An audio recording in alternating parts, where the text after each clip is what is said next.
There are many politicians in this 2020 Democratic primary who are embarrassing. They're making fools of themselves. And, we could talk about them for a long time. John Delaney's a great example. I mean, good God, man. Do you really... why are you still in the race? You really think, somehow you're going to break out? Did you know John Delaney was the first one to announce he was running? He did it all the way back in, 2017 at some point.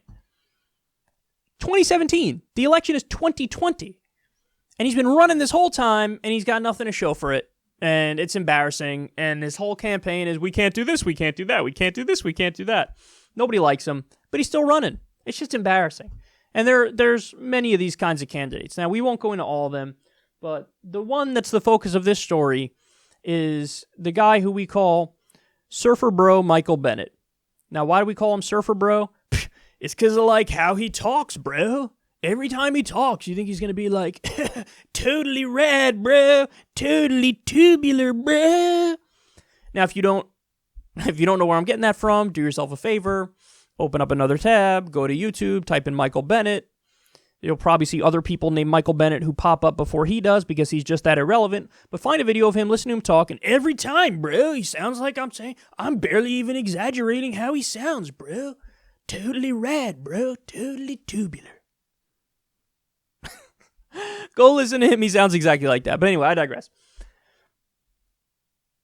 He's proving to be so inept. He might be more out of touch than John Delaney. Actually, I don't know about that. Maybe it's a tie, because John Delaney was just the other day talking about, I'm the only Democratic candidate for the TPP.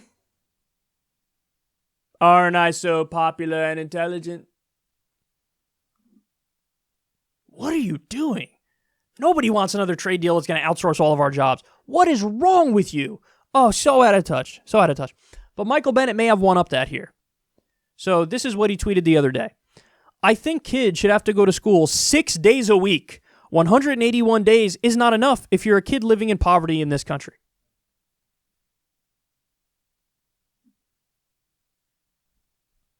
If you're a kid living in poverty, they should have more time in school? 6 out of 7 days in the week? As somebody said on Twitter, your real point is the poors shouldn't have weekends. That's what you're saying. How on earth did you think that was a good thought? And why on earth would you say it and tweet it? That's one of the dumbest things I've ever seen in my life. 5 out of 7 days working and going to school is a lot. That's a lot for any human being to take. You think 6 out of 7 days kids should be in school?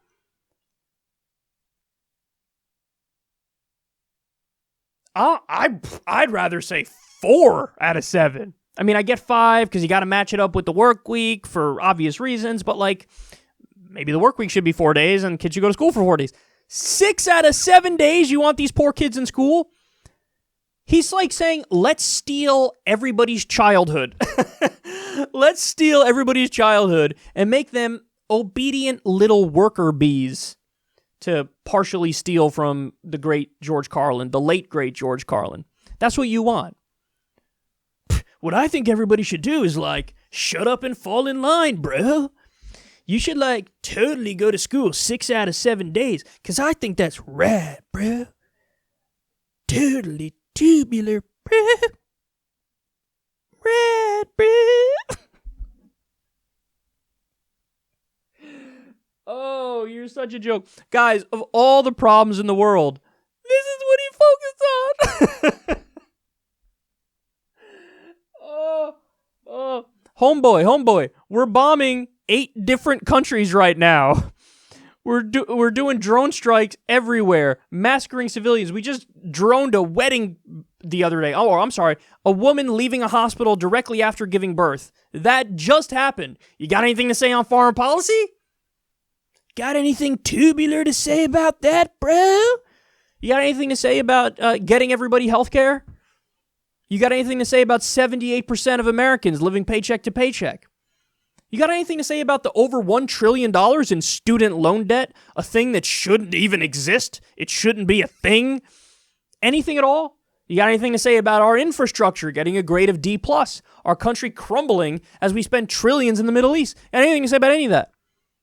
Pfft, bro, I think kids should be like forced to go to school 6 out of 7 days of the week, bro. Rad. Go back to your surfboard, man. This politics thing isn't for you. Why are you still running? You know, he tweeted the other day, like, here's what the polls were in 2004 at this point in the election. And John Kerry was way down at 4%, and Howard Dean was leading high up, like 20-something percent or 30-something percent. And there were like 5 people before Kerry. And like the point he's trying to make is like, John Kerry was really low in the polls, and then he became the nominee. And then what happened? He lost the general election. So are you telling us you're going to surge to win the nomination and then lose to Trump? Because that's the parallel if you want to be direct about it. But that's neither here nor there. Guys, 2004 was a different political time. The election didn't start 23 years before voting day in 2004. Like, right now is when the election started in 2004, the Democratic primary. Like, right now. It started at a normal time. Since, with the Trump era, everybody hopped in early and wanted to get it, out there early. But surfer bro Michael Benn is trying. He really thinks he has a chance of winning. Oh, my God. How delusional. You're so delusional. He's delusional. John Delaney's delusional. So many of them are delusional. Dude, like I said, back to your surfboard. Totally tubular. Rad.